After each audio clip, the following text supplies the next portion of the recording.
Donc une fois que j'ai réussi à mettre mes chorégraphes en avant, crédibiliser tout ce travail, montrer qu'on était là et qu'on faisait un travail sérieux, il était pour moi indispensable de me dire ok, on a commencé avec le haut de la pyramide, on va descendre un tout petit peu, on va aller chercher ceux qui véhiculent vraiment nos cours collectifs auprès de nos adhérents, on va aller chercher les profs, on va leur montrer aussi comment ça se passe, quel est le travail qu'il faut faire aujourd'hui pour donner un bon cours, et on va leur permettre de venir sur les tournages. Quand ils ont commencé à intégrer des shadows tout simplement au tournage, donc j'ai envoyé une vidéo à Rémi sur le concept, enfin les concepts qui m'intéressaient.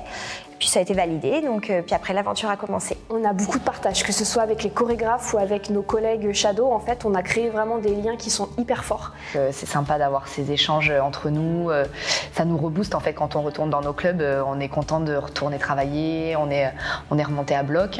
On a une bonne cohésion d'équipe et le partage qu'il y a entre les chorégraphes et les coachs qui mettent vraiment à l'aise. C'est vraiment quelque chose d'énorme. J'ai adoré l'ambiance, j'ai adoré les chorégraphes, les personnes qui nous entourent.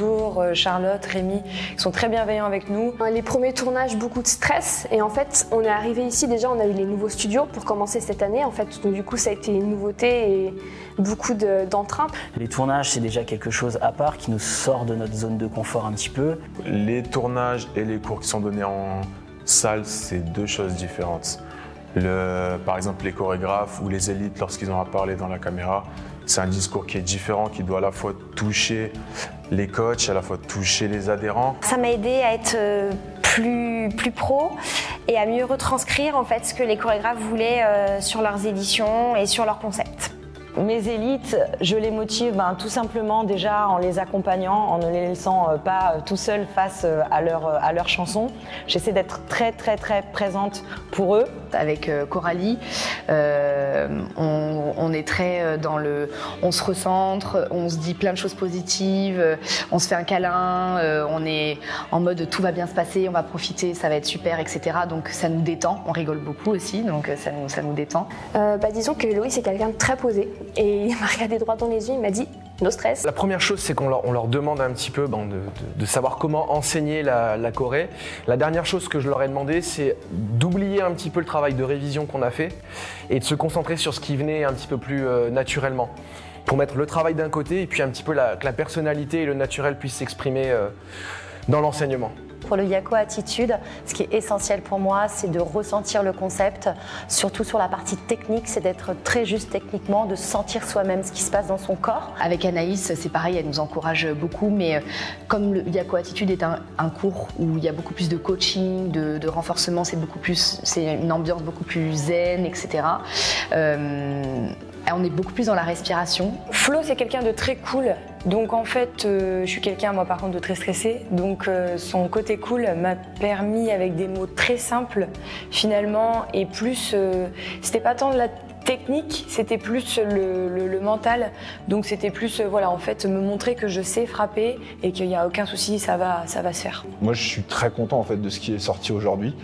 Bien sûr, c'est du stress, c'est pas facile, mais pour moi, c'est hyper bénéfique de mon côté, et je trouve ça aussi hyper intéressant et bénéfique pour eux. Ils en sortent grandis aujourd'hui, ils sont fiers de leur réalisation, du travail qui a été fait, et je pense que dans leur prochain cours, ça va se ressentir. Du fait d'avoir des échanges avec le chorégraphe, avec Yann là en particulier, il a été cherché sur mes points faibles et donc que j'ai retravaillé moi derrière. Donc il y a beaucoup de travail également personnel, mais ça en vaut la peine. Là, c'est vraiment avec l'expérience des différents publics que moi j'ai pu avoir, des formations, de tout ce qu'on voit en général, de tous les process qui sont mis en place au sein de l'ENCP, de l'Orange Bleu. En fait, on essaie de mixer tout ça. On essaye d'aller filtrer tout ce qui va être le plus important, le plus intéressant, les choses qu'on doit retenir, et puis enlever tout le reste de façon à avoir quelque chose de précis au maximum. Après, tout simplement, j'essaie d'être au maximum naturel et en fait, tout simplement de leur transmettre mon énergie et mon feeling de la danse à travers beaucoup de discussions et de questions-réponses. C'est ma façon de les motiver. Je suis toujours présente à côté d'eux, de A à Z, et toujours, surtout, de les valoriser, ça c'est très important, de les tirer vers le haut, d'être positif, d'avoir une communication hyper positive avec eux pour qu'ils puissent produire le meilleur travail possible.